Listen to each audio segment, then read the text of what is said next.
what was it, yesterday, Al. So, we're definitely going to have a jam-packed room. Looking forward to seeing, everybody in Cleveland in a couple weeks. If you guys are not familiar or understand what we're talking about, you can go to Agent to CEO CLE, as we're bringing, Agent to CEO to Cleveland. And also, the opportunity for us to be there is really piggybacking your event, Al, Rock and Rescue, which is just a tremendous event that is such a meaningful cause. And for us just to be able to come there and bring a lot of real estate agents into an Agent to CEO event is really secondary to what you're doing with Rock and Rescue. So excited to kick that off here in a couple weeks. Yeah, man. And one of our favorite Cleveland marketing experts, Ryan Young, is generously sponsoring our event with his awesome venture that's just really setting it on fire. Every top agent that I know, not just at EXP, and every brand is really leveraging Fellow. We're going to dip into that and find out, why and how. And we obviously have some of our own opinions as to why this is working so well, but we're going to dig in deep with Ryan. Appreciate you being here, buddy. Yeah, man, I'm super excited. And dude, I just love that you're putting Cleveland on the map as always. So it just puts a smile on my face. It's like me and Al go so far back, and I just love seeing people from the hometown doing big things. Yeah, well, we're watching each other. That's for sure, man. I remember our first meeting. I think you reached out to me just cold and been like, "Hey, man, can we have some lunch?" And we met downtown, and it was one of the most. I'm going to call bullshit real quick. We didn't meet downtown. You ghosted me for like 3 years. And then you got a text back. Then I got a text back like, "Oh, so sorry. I didn't see this message," or whatever. And then all of a sudden you're like, "Yeah, let's do it." Yeah. I think that was Mark Zuckerberg hiding that Facebook message from behind maybe. But, I just, been watching you absolutely kick ass in Cleveland, and now on an international level with Fellow. And so yeah, right back at you, man. It was just great, listening to before you blew up and that you were who you are today, like you were so humble. It was one of the best conversations that I had, because we all know that, unfortunately or fortunately, our business is led with ego a lot. And it's like, when you sit down, Ryan, it's there. It doesn't exist.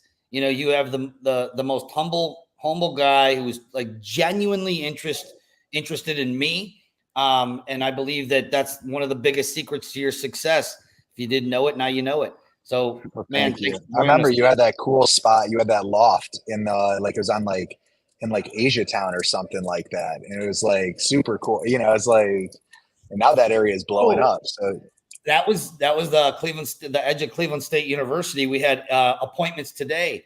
In fact, appointments today. That's right. That was when we were making all the calls for Mike and Jay's downpayment.org product that you guys were selling. You remember that? Yeah. Can we not talk about that? Certain things that we don't talk about here. Hey, but what we do want to talk about, Ryan, like you do have such a unique perspective, being a rock star agent yourself, but also, to what Al was alluding to, having one of the best products in the industry. So you do have a unique perspective to be able to give, kind of where you see the market and where you see the market heading. So would love for you to kind of unpack, your perspective and your viewpoint from where we're at. Yeah. I mean, I think, the clear obvious is you're seeing the transition or migration from buyer side business to, really becoming intentional on the listing side.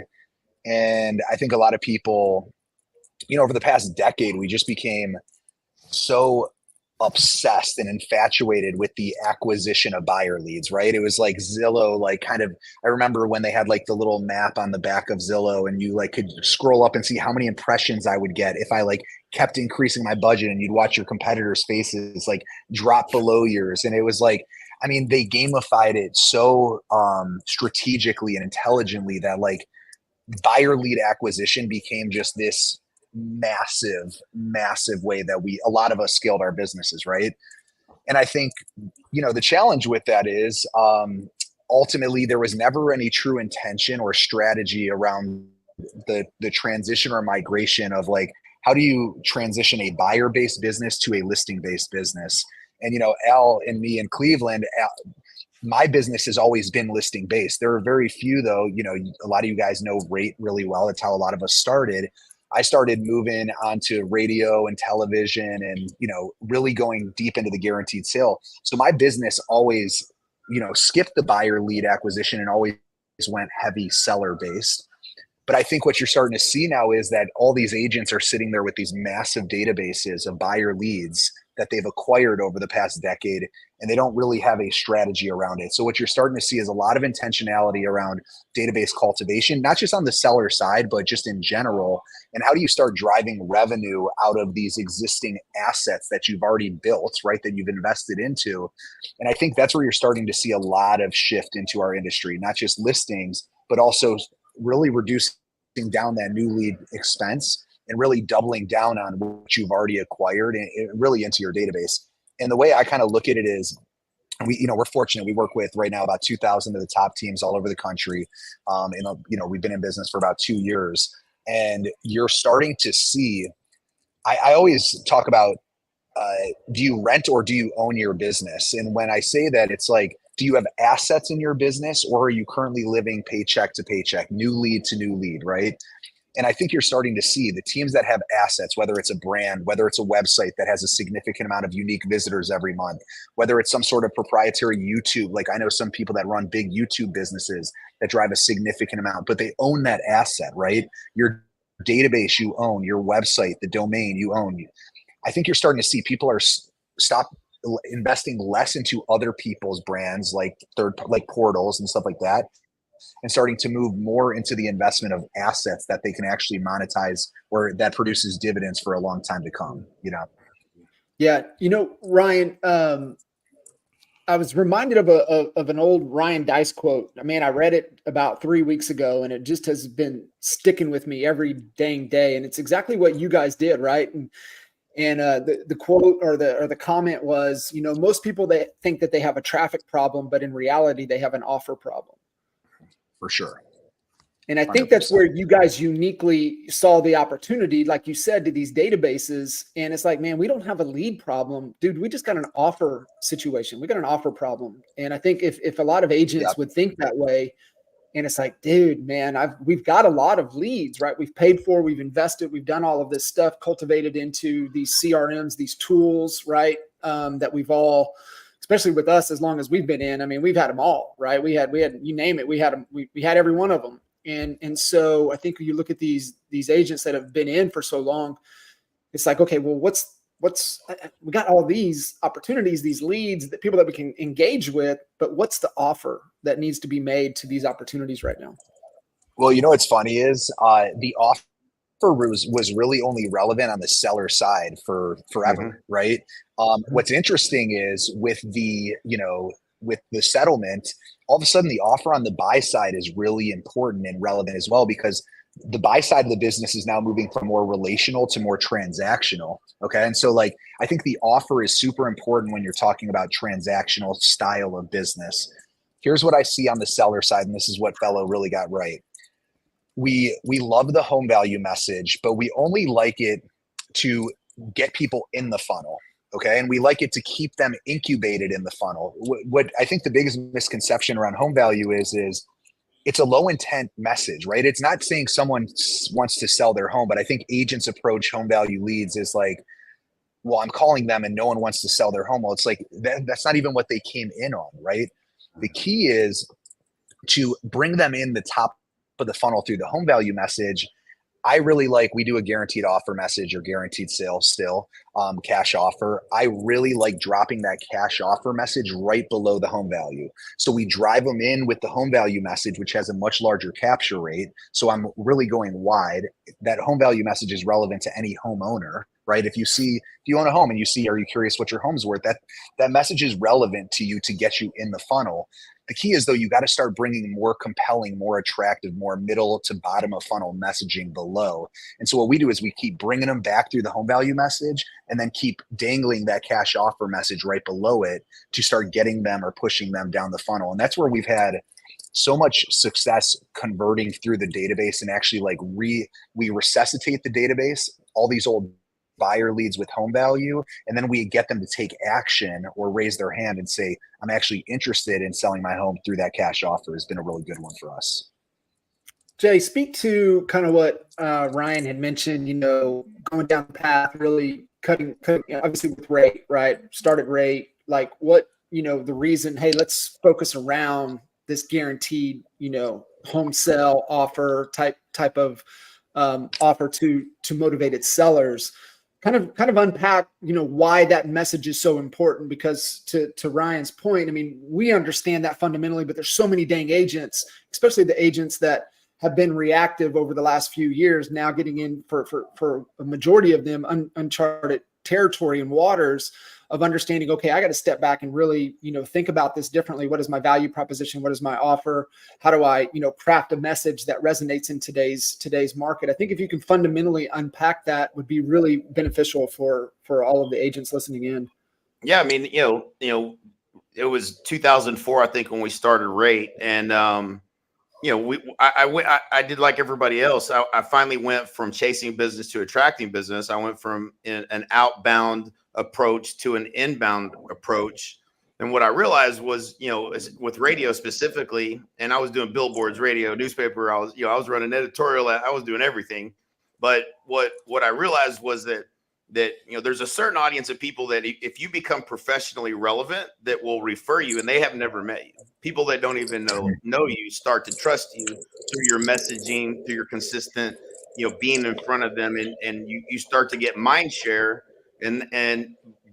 But even still, those people, and it's the same thing what Ryan's talking about with Fellow and the database. Like, that doesn't mean that they're going to do business right now, but when it is time to do business, you want to have the right message in front of them so that you're the person they think of and you're the person they come to. Exactly. And so, that's, it's frequency, frequency. I think, it's, and everything in marketing is reach and frequency. And we've generated all these leads, but we didn't have a plan for frequency and consistently being in front of them. So when the time to act, when they do become motivated, that, hey, this is, boom, that message is there at the right time.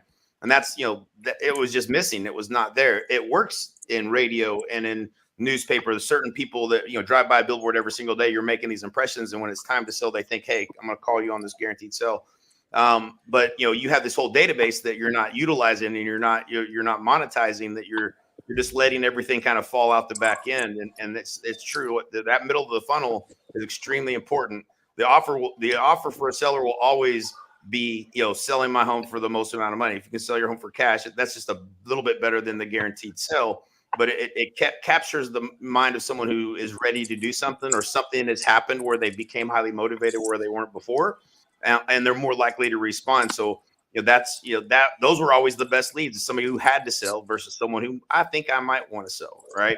And so, but again, the lowest cost way, what Ryan's nailed, is the lowest cost way to build that database is with the universal offer of what your home value is. Whether it's now that you want to sell or a year from now, you want to make sure you have the right offer to, and you've been in front of them enough, being professionally relevant, so that they know who you are, and hopefully you have some mind share, right? Well, and really quick, just a little cheat code for everyone that's listening. If you really want to take the game to like the elevated level, not only are you going to have that offer, but one of the reasons why I think the young team has done so well, and when I say an asset, I want you to just kind of think through this consumer journey real quick. You hear our radio ads, or you're getting these emails from us about your home value, you see cash offer. Sellers are still going to do their due diligence, right? Like, they're still going to look you up. They're still going to interview multiple agents. So this is what the consumer experience looks like. You hear our ads, you're getting emails from us about your home value, you see our cash offer. The first thing you're going to do is you're going to Google us. And when you Google us, you're going to see 1,200 5-star reviews. Then you're going to see our website first thing, top and center. You're going to click on our website. As soon as you land on our website, the first thing you're going to see is get a guaranteed offer on your home. And so we have this consistent and all these resources and success stories of people's homes that we've bought and people's homes that we've decided not to go with the cash offer and went with the backup cash offer, and people that we sold their home for over asking. And so we have this very succinct message from not only when they hear our ads, not only when they get our emails, but when they type our name in Google to when they land on our website. It's all seller facing. And we've just made a large bet on the seller side of the business. And so it's like, not only do you need to have the offer, right? The offer needs to be compelling, but then you need to be able to back up the offer and be able to instill trust in the consumer before they even decide to pick up the phone and call you. The more you can do that, the more you're going to see that you're going to get phone calls from people that aren't interviewing other agents. They've already done their due diligence. They've established trust, and they already know who they want to work with before they even pick up that phone. Yep. So true. The people that miss that one little element, none of this stuff works because they don't just call the number on the billboard. They Google you. And if your messaging isn't consistent, if they're landing on a buyer search site, which is what a lot of agents make the mistake of, is they don't have that consistent messaging, and then they don't have, tons of proof to back up what, your offer, then there's trust is lost. People end up not calling, go to somebody else, or you to interrupt. If you're lucky enough to get an interview, you gotta climb a mountain to get that opportunity to win that business. Yeah. I tell people all the time, buyers search for homes, sellers search for agents, right? Yep. Like buyers search for homes for sale in Cleveland, Ohio. They're not going to find you on your website yet. On the hero of our website, our main website, theyoungteam.com, people are putting search for homes in Cleveland, Ohio. It's like they're not aligned with who's actually the traffic that's being driven there, right? So it's like buyers are getting to your website if you're doing paid ads, stuff like that. They're landing on a landing page deep within your website. They're not getting to the homepage. So the thing that I think is extremely important is you're going deeper from a seller standpoint.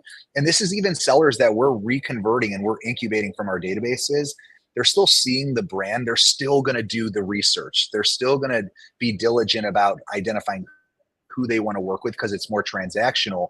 Does the entire consumer experience for a seller match what you would expect, like from when they Google you to what do they see to when they go to your website to when they pick up the phone and call? Are you going to pick up, or is someone from your organization going to pick up? It's this entire funnel, and we have so many holes in our industry in that funnel that we just let so many sellers out because they get our message, but then they Google us and they can't even find us, right? Mm-hmm. Or they Google us and then they go to our website and there's nowhere to even, communicate or anything that instills the message that we've been articulating to that audience. And it just goes all the way down, all the way to when they call, do we answer, to the scripts we use, to the appointment being set, to how we articulate our value, to listing the property and getting results. And then you just market those results, and it's just this cycle or flywheel of opportunities. Yep.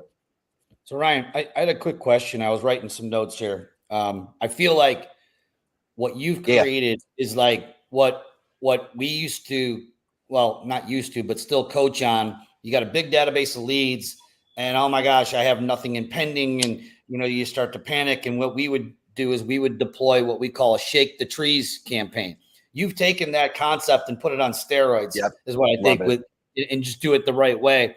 My question for you is something that you said earlier, is that you felt, and maybe I might have misunderstood you, but I'd like you to go deeper on it. You said that the buy side, you feel, is going to be going from more relational to more transactional because of the settlement. And where my mind was, is I felt it was like going to be the opposite, because I felt like we had to build more trust. We had to build more superiority. We had to build more authority for them to be able to, get the trust to sign an agreement on that buy side. Whereas before, they didn't have to sign anything. Some did. I know our team, we coached our team to do it, but go deeper. And what you mean is that you feel it's going to go more transactional versus relational. Yeah. I mean, I think anytime you're talking about compensation and money exchanging hands, and that's a part of the dialogue, it's immediately going to go transactional. I tell my team all the time, and I tell this to agents, if you are concerned or insecure about talking about the financial aspect of the transaction, that means that you are probably insecure about your value proposition, right? And so it's one of those things that I think some of the agents that are really freaking out about asking a buyer to make a financial commitment to them upfront, they're freaking out or they're insecure about it because they're really just struggling to articulate their differentiating, elements between them and other agents, right? And so I think that what we're going to see is, as you start having these conversations with buyers and you're starting to articulate your value and ask to be compensated for the value we provide, all of a sudden now this turns more transactional, because if you can't articulate that value, and I'm saying I want 3%, let's just say that's the magic number, they're going to be like, well, I can call the agent down the street that'll do it for 2.5 or 2 or 1.5 or whatever it is. And so I think what's going to happen is you are going to start to, like, just like what we used to do on the listing side with menus of services, just like when we go on a listing side and we talk about our success stories, here's the people that we've helped, here's how we help them, here's our strategy. I think that all leans into the transactional side of the conversation. And I think that's really where the buyer business is going. We laid out this entire script for our team where we go through and talk about, here are success stories or social proof of people that we've won in multiple offers. Here's success stories or social proof that we've helped them negotiate, buyers negotiate significantly below the asking price. And so we want to leverage those success stories. Here's off-market properties that we've sold in the past 12 months. And we want to show you how we are helping buyers just like you find inventory that isn't visible to the rest of the market. And so this is all more transactional type of conversation. Not that the relational side isn't there as well, but I'm asking for something in return. And because of that, I need to be able to differentiate myself and provide more value, articulate more value than other agents. And that's where I think it goes transactional. Well said.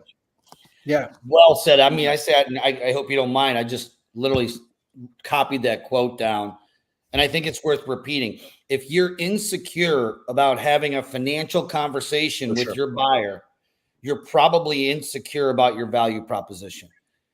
Literally, when we end this podcast, I'm hopping in the shower, 100%. getting dressed, and I'm going to teach a class on the buy side about post-settlement strategies and scripts and dialogues, and really making sure you're nailing your value proposition, and articulating your value. Value unarticulated is value unappreciated, and if the value is unappreciated, money comes into play.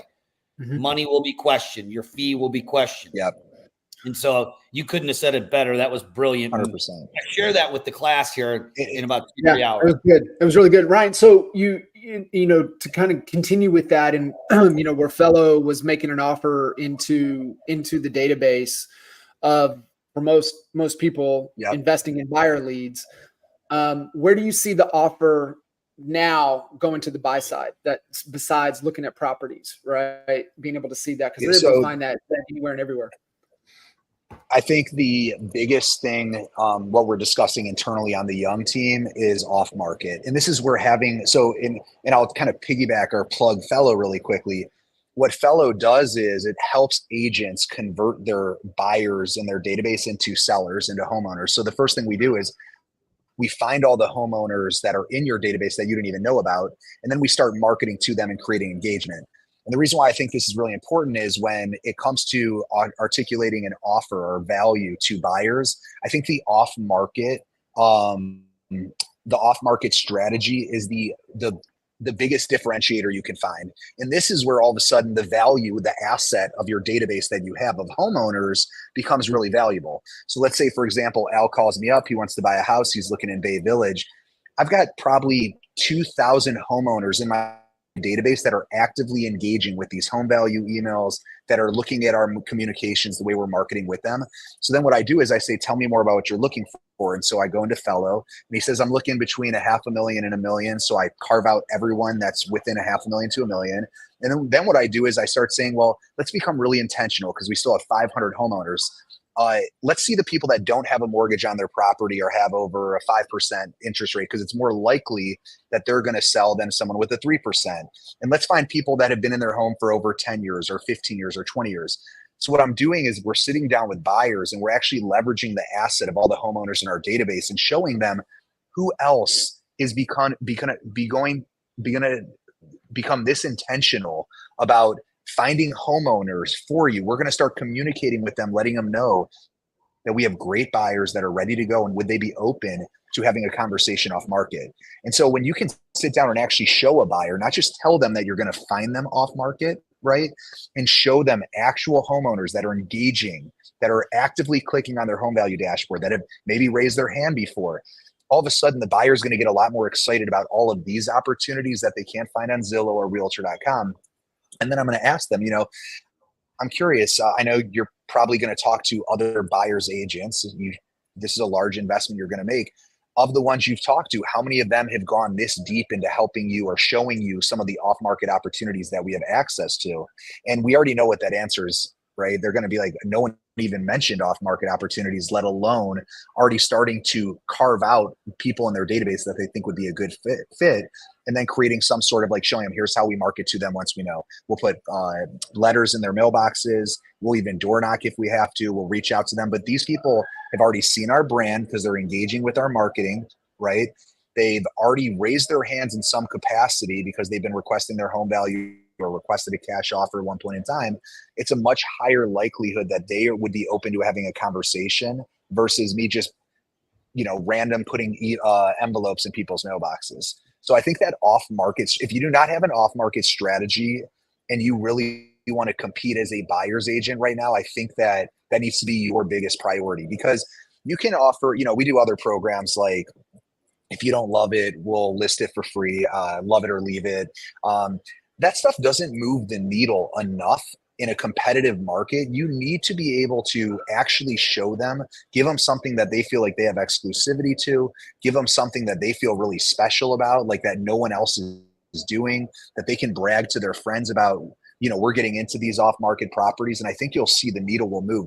The Young Team sells about 20% of our inventory off-market every year. And we're really intentional with this. It just so happens that now we're articulating it more because we need to provide and articulate our value to the buyer. But this is just something we've always done. And really, we've done it because we're really looking and mining for sellers when we're marketing the buyers that we're working with, which end up converting more listings out of it. But now we're just going super deep in it. Brilliant. Love it. That's awesome, man. So, if there isn't an off-market strategy for agents that are considering, that agents are insecure about articulating their value, that is their number one priority and responsibility right now, is to start building a database of homeowners and really start becoming intentional with that strategy on how to get in front of them. Dude, I love it. Yeah. It also goes, I mean, what are you seeing with because you're consistently going to that database with buyers looking for homes, how is that impacting the number of sellers that are coming back and coming to you to list properties? Crazy. I mean, it's like one of the what's interesting is of the off-market property that we show or we even send to the agent, I'd probably say there's less than a 20% chance that they actually end up buying that home.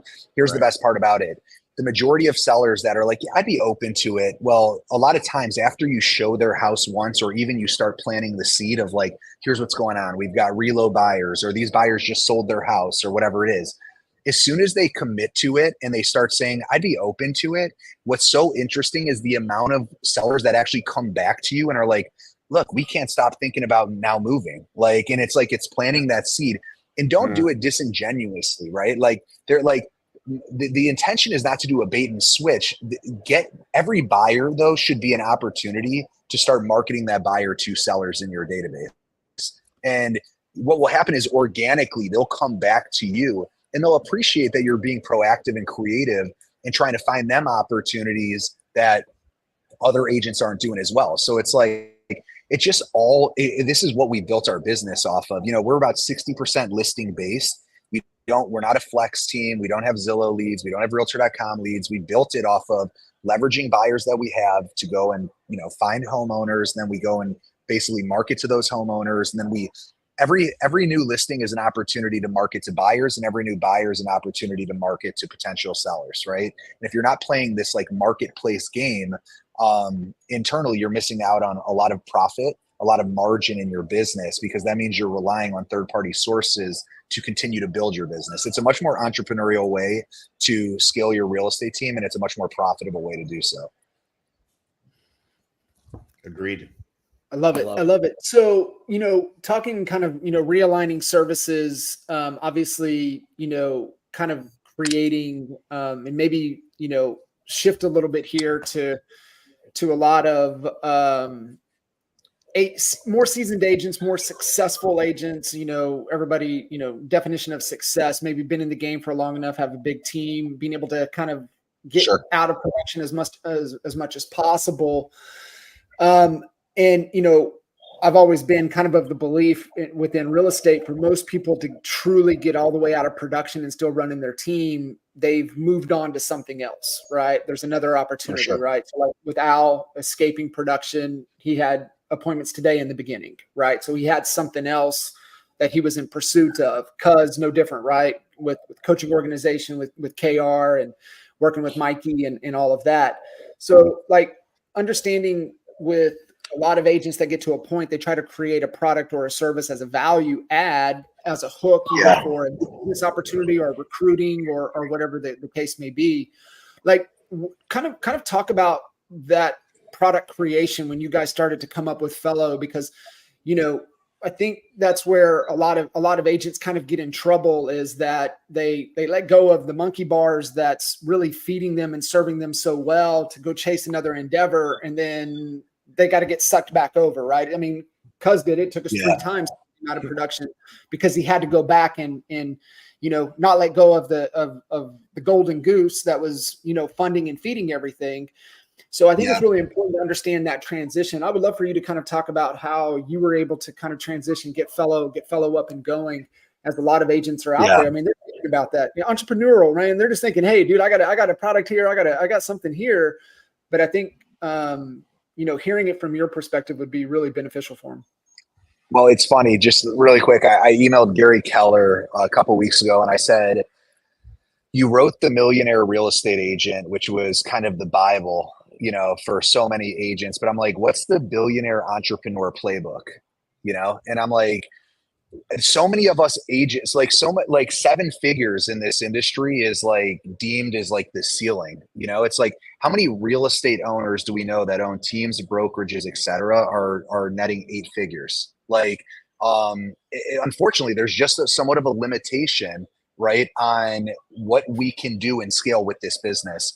So I think there's, and if I would have known that, I don't think I really got into real estate because I was so passionate about helping people buy and sell homes, or because I love architecture and design, whatever it is. I got into it because my parents were agents and I was an idiot. And when I was 26, I lived in Vegas and I needed to come home, and I got my real estate license. It took me 2 weeks and a crammer course. And next thing you know, I was like ready to sell houses. And then I became really competitive and then fell in love with growing a business, scaling, et cetera.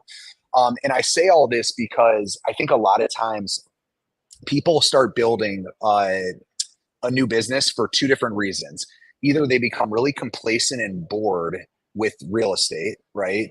Or they get to a point where they feel like there's some financial limitations to how big we can scale versus the type of effort it costs or requires to actually, for what the upside is, right?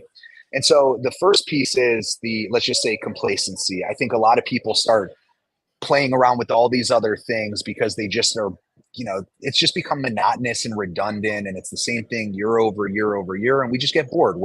This is just the nature, the genetic makeup of a lot of us, right? And a lot of times those end up failing because if you're building something just to try something else, a lot of times your core business ends up suffering. And then all of a sudden, there really isn't true passion behind whatever else you're building. You just want to do something else. The second reason I would say is because you're looking for financial upside and you're just saying there's some limitations here. Whatever the reasons are, though, I think what's most important is if you're going to venture off and do something else, I think it needs to feed off of your core competency of whatever your business is, and your business needs to benefit from it. Okay. So, and I'll tell you what I mean. So whether you're trying to do this because you're complacent in where you are in business and you just want to start trying new things, or you want to make more money, one of those two or both, your core business needs to benefit. It needs to make your core business better. And so this is how it happened for me. We started the guaranteed sale program in 2015, full disclosure. And I've said this on big stages before. I didn't really have a lot of cash to even buy my first house, but I just joined Raid and I was like, this is what all the people in Raid are doing. I should just do the guaranteed sale. Fast forward 4 years later, I finally got my first person that really challenged me into buying my first house. They basically said, make me an offer. And I said, that's not how it works. I only buy them if I can't sell them. And he kept saying, make me an offer, make me an offer. And I kept saying, dude, like, let's just list it. We'll sell it for a lot more money. Finally, I made him an offer for him just to shut up. And he said, I'll take it. And I'm like, what do you mean you would take it? Like, we could sell it for so much more money on market. And so all of a sudden, then I'm like, wait a minute, like, why would I do this? And then I realized that like some people have different priorities or goals. And so then I started really leaning into the cash offer. And I'm like, wow, this is like the margins on this are massive, way more, 10x more than what I would have made from a commission. So let's start buying houses. So from 2019 to 2021, I started like getting obsessed with acquiring homes, right? But what was nice about it was a benefit to my core business, the Young Team, because we started doing, the Young Team cash offer program. We started marketing it. It drove a lot of seller leads. So my team was benefiting. Well, then we realized that we needed to insulate our team because that business was getting big. So we turned it into Flash House, which was, buy your home in a flash, sell your home in a flash, whatever. So once again, two businesses, but both supporting each other. Anyone that came into Flash House, now by this time, we were going 6 figures in marketing, going direct to consumer. We're buying about 15 to 20 homes a month. It was a 7-figure net business. It was a great business, right? But anyone that wasn't selling us their homes, those leads would directly go to the Young Team. So once again, we're building something, but it supports our core competency, which was the Young Team. Well, then what happened was we started to actually see people from the Young Team's database requesting offers directly from flashhouse.com. They didn't know that I owned Flash House. It was completely insulated. And so now I started getting pissed and saying, wait a minute, what's happening? I have past clients from the Young Team that are actually going to Flash House directly, whether they're getting our postcards, going to our paid ads. They don't even know I own this. That means if they're going to Flash House, they might be going to other places as well. We need to solve this problem for the Young Team. So we said, what if we start marketing to the Young Team's database that we've partnered with Flash House and we can get you a cash offer through them so that they're coming through the Young Team. And so that led into all of a sudden the first, we were the first agent-led iBuyer with Fellow, but then we realized that Fellow doesn't really scale operationally from buying houses, but the marketing component, the software does. So let's actually provide the software that the Young Team was using to market to our database to get all these cash offers and to create all this seller engagement. And let's take it, basically throughout the country.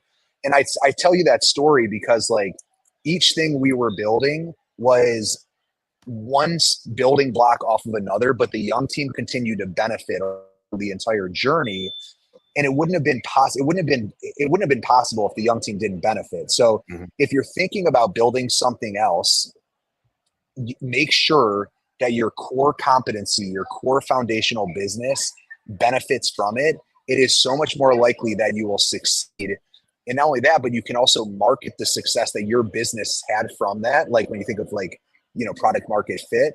And so it's just, I think if you're just trying to start throwing shit at a wall and see what works, a lot of times it doesn't stick. If your team's using it and your team benefits from it and it enhances your core competency, I think you'll see you have a lot better chance of actually scaling something big.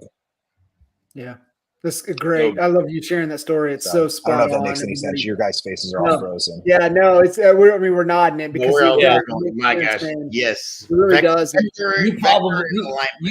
You probably saved thousands of agents millions of dollars in startups now that they won't they're going to think twice about it anyway. So yeah, it's what you and I, Al, in Detroit a couple of weeks ago, right? We were sitting talking about it. It's just like, I truly believe, teams of the future, everything that they do, the core business is going to unlock so many opportunities. And then they've got to make sure that those opportunities align because of the core business is feeding and supporting those other opportunities. So it's really cool to hear kind of the thought process and the do's and don'ts, 100%. But also the story of going through that. Really, really cool. Awesome. Well, hey man, Ryan, I appreciate you jumping on with us. And I know you're a super busy guy running multiple 7-figure 100%. businesses and, or maybe 8-figure now, who knows, fellows growing like wildfire over there. But I'm really appreciative and grateful, not just that you joined us today, but that you're supporting the Agent to CEO mission. I mean, I think that, you know, as we evolve as agents from a solo agent to maybe growing a small team, and eventually, you know, we have to start to put the CEO hat on and understand the dynamics, the financials, all of the things, the marketing plan, and be able to execute on a strategic plan. And those are things that are not taught in real estate school. We kind of have to, we're all on our own trying to figure those things out.